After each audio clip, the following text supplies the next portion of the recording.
So how much do you know about county parks? And have you ever stayed in one? These parks are one of the lesser advertised and lesser known, but we have stayed in a couple and there are many things we like about it. This is a typical park. We are currently in South Dakota and it's a 4th of July weekend. So this is what you're gonna find with the plenty of lakes around.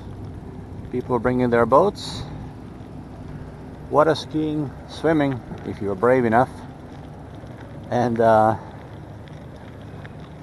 great times all in the country. So this particular park has about 100 campsites. A lot of them are on the water. Now we were hoping to get one of those, but being out of state, locals usually snatch these up.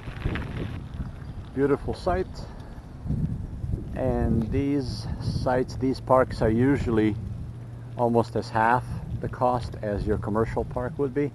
So you get your standard full hookup and showers and whatnot, but great place for locals to come out, spend a few days. Kids like to come out and play, and just wondering when are more counties get involved in this, because it seems to be a good revenue maker for the local communities.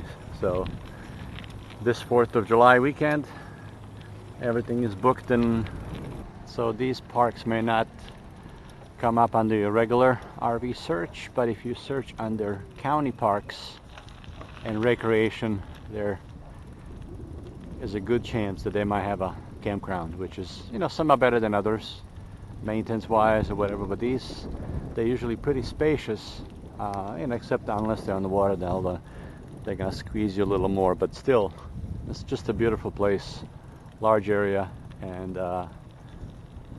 yeah, great place to stay. So good value and a bunch of good people around as well. Thanks for watching, and hope to see you down one of those county parks.